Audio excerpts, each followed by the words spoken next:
श्री कृष्ण राधे राधे। श्री हरिदास। कापिल्य नगरी में सुमेधा नाम का एक अत्यंत ही धर्मात्मा ब्राह्मण रहता था। उसकी स्त्री अत्यंत पवित्र व पतिव्रता थी। किसी पूर्व जन्म के पाप के कारण यह पति पत्नी बहुत दरिद्र थे। अब किस्मत देखिए कि उन्हें तो भिक्षा मांगने पर भी भिक्षा नहीं मिलती थी। एक दिन सुमेधा ने अपनी पत्नी को कहा कि मैं परदेश जाकर धन कमाकर लाऊंगा, लेकिन उसकी पत्नी ने मना कर दिया। उसकी पत्नी बोली, हे प्राणनाथ, मनुष्य को पूर्व जन्म के कर्मों का फल मिलता है।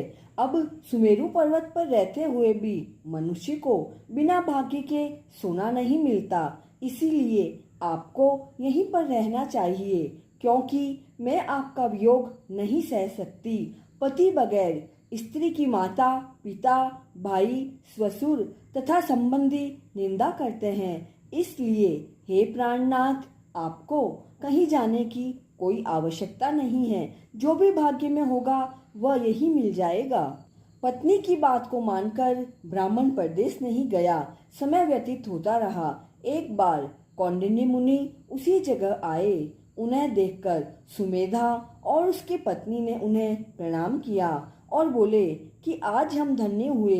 आपके दर्शन से हमारा जीवन सफल हुआ। मुनि को उन्होंने आसन तथा भोजन प्रदान किया।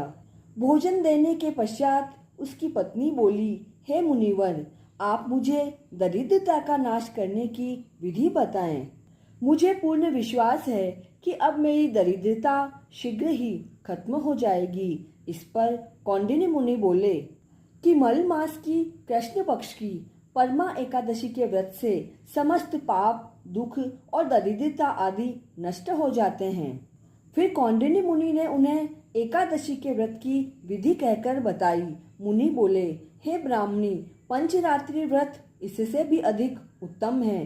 परमा एकादशी के दिन प्रातःकाल नित्य कर्म से निवृत्त होकर विधि पूर्वक पंचरात्रि व्रत आरंभ करना चाहिए। जो मनुष्य 5 दिन तक निर्जल व्रत करते हैं वे अपने माता पिता और स्त्री के साथ स्वर्ग लोक को जाते हैं, और जो मनुष्य 5 दिन तक संध्या को भोजन करते हैं वे भी स्वर्ग जाते हैं। जो मनुष्य स्नान करके 5 दिन तक ब्राह्मण भोजन कराते हैं उन्हें तो समस्त संसार को भोजन कराने का फल मिलता है। इस व्रत में जो घोड़े का दान करते हैं उन्हें तीनों लोकों के दान का फल मिलता है। जो मनुष्य उत्तम ब्राह्मण को तिल का दान करते हैं वे तिल की संख्या के बराबर वर्षों तक विष्णु लोक में निवास करते हैं। जो घी का पात्र दान करते हैं वह सूर्य लोक को जाते हैं। जो 5 दिन तक ब्रह्मचर्य पूर्वक रहते हैं वे देवांगनाओं के साथ स्वर्ग जाते हैं। हे ब्राह्मणी, तुम अपने पति के साथ इस व्रत को अवश्य करो।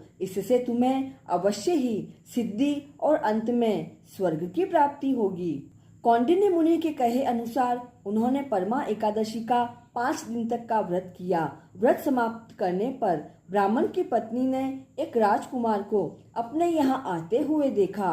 राजकुमार ने ब्रह्मा जी की प्रेरणा से एक उत्तम घर, जो कि सभी वस्तुओं से परिपूर्ण था, उन्हें रहने के लिए दिया। उसके बाद राजकुमार ने आजीविका के लिए उन्हें एक गांव दिया। इस तरह दोनों इस व्रत के प्रभाव से इस लोक में अनंत सुख को भोग कर अंत में स्वर्ग लोक को गए।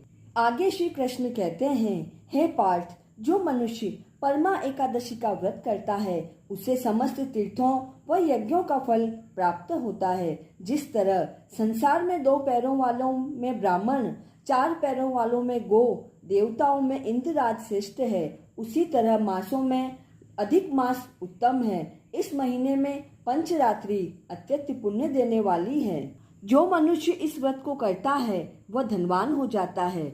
इस व्रत में नाच गान आदि सहित रात्रि को जागरण करना चाहिए। महादेव जी ने कुबेर जी को इसी व्रत के करने से धनाध्यक्ष बना दिया था। इसी व्रत के प्रभाव से सत्यवादी राजा हरिश्चंद्र को पुत्र, स्त्री और राज्य प्राप्त हुआ था। इसलिए मनुष्य को इस एकादशी का व्रत अवश्य करना चाहिए। अब देखिए, जो मनुष्य ऋषि मुनियों का सम्मान करते हैं उन पर भगवान अवश्य ही अपनी कृपा करते हैं। लक्ष्मी उधर इधर भागने से नहीं मिलती, बल्कि युक्ति पूर्वक श्रम करने से तथा ईश्वर की कृपा से प्राप्त होती है। एकादशी के दिन ओम नमो भगवते वासुदेवाय मंत्र का जाप करके अपनी एकादशी को सफल बनाएं। धन्य धान्य प्रदान करने वाली इस एकादशी की कथा को अधिक से अधिक शेयर करें और चैनल पर नए हैं तो please like share and subscribe this channel. Thakur ji हम सभी पर इसी तरह अपनी कृपा बरसाते रहें। इसी मंगल कामना के साथ जय श्री कृष्णा।